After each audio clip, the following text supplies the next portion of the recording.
Now this is going to be an interesting video because we're going to be discussing decision making in CAT exam. Now, when I say decision making in CAT, a lot of you are going to be like, raising your eyebrows. You're going to be like, hey, come on, does it make sense? Because that exam has decision making as a section. CAT doesn't have, right? It's DILR. So what do I mean by decision making in CAT? The entire preparatory journey and going all the way to the examination is all about smart decisions, right? You've got to make good, smart decisions during the exam. So where does it start? It starts right from the beginning, right? So when you say that I want to prepare for CAT, a simple decision you have to make at the beginning is, should I prepare on my own? Should I rely on free resources which are available, right? You have a lot of YouTube videos, you have Telegram resources, certain pirated content, right? Let's make use of those and just sign up for some mock test series. Or should I go in for guided coaching? Now, if you ask me, I'm going to come in with an obviously biased opinion. Is it biased? Just because it is biased, does it mean that it is a wrong opinion? Definitely not, right? So let's think about it. Now, if you're going to be going for coaching, you're going to be paying a certain amount. Yes, you are. But what's going to be the end result? After paying that particular amount, are you going to end up in a college which is not going to be too great, which is going to be below what you could have gotten with your self-prep? I don't think so. Think about it, right? So you're going to be paying lakhs of money once you reach a certain college. You'll also be willing, right? On hindsight, you might be willing to pay a little bit more if you would have known that, paid coaching would help you get into some better colleges. Let's put it this way, right? Is it better to, be a person who got into IIM Bangalore with paid coaching? Or is it better to be a person who got into, let's say, a relatively smaller IIM? I'm not going to name anything and belittle them. Right? They're all good colleges, a relatively smaller IIM with respect to placements and all of that, without coaching, on your own, right? On my own, I got into this, right? Whereas that person did it only with paid coaching. Nobody's going to say that. Person is in IIM Bangalore, so and so is here. So think about it. Is this going to really help me get there? That's a decision you make at the start. I'm not advocating, I'm not even saying that, this is the only way for you to crack CAT and get into this college. No.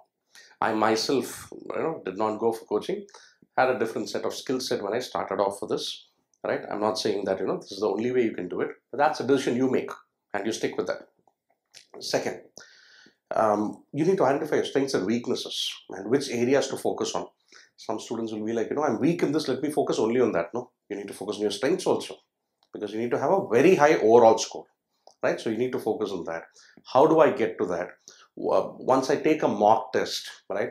How do I react to a poor score? Do I take one more mock test? A lot of people do that. Bad decision.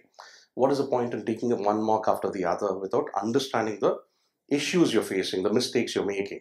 Analyze it properly, right? Figure out what's gone wrong. Decide on whether to, which areas to prepare further, right? Focus on more. Understand, where you're facing issues with respect to concept gaps or silly mistakes you're making. Make a list of them, right? These are all decisions you make along this journey. And now let's get into the test taking itself. During the test, nobody's test is going to go perfectly, right? Everybody's test is going to be imperfect. It's a question of how you bounce back. My own experience last year with the CAT exam, I'll tell you, every section had some issue or the other. Let's take up my best section, quant. In the quant section, the first 28 minutes, I did only 7 questions in CAT 2024, right? I got a total of 17 questions, right? 51 marks. Now, in the first 28 minutes, it was only 7 questions, right? It's very slow.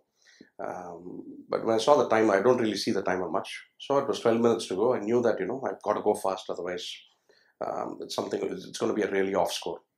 So left the pen paper for some time, just focused on the question, started moving a little quick with guesstimating, which I generally don't do, right? This is an exam where I decided to do it. 12 minutes to go. I answered 11 questions and I got 10 of them right. Is that the best approach? No. I mean, I generally don't do that, but situation requires it. You need to maintain your calm. You got to make quick decisions along the way and go for it. You got to be fearless during the exam. If you're stuck for like 3 minutes on a particular question, you've got to decide whether to spend another 3 minutes and continue to be stuck, or let go of the 3 minutes and say the next question I'm going to look at it with a calm mind. That's okay. Everybody is going to have 3 minutes wasted or 8 minutes wasted. I'm going to focus only on the question, the next one I'm picking, right? So your ability to pick the right questions, ability to pick the right cases, right? All of these are going to be decisions along the way. You've got to be smart with this, and you've got to be razor focused with respect to just making the decisions and not getting the emotions into it. Keep emotions out. Very often they cloud your judgment in your decision making abilities. 4 minutes gone, oh my god, then 1 more year is going to be wasted. If all those thoughts are going to come in, you can't focus on the question in front of you, right? So fix those thoughts, make good decisions, smart decisions, and you'll do pretty well, right? All the best. I'll see you then.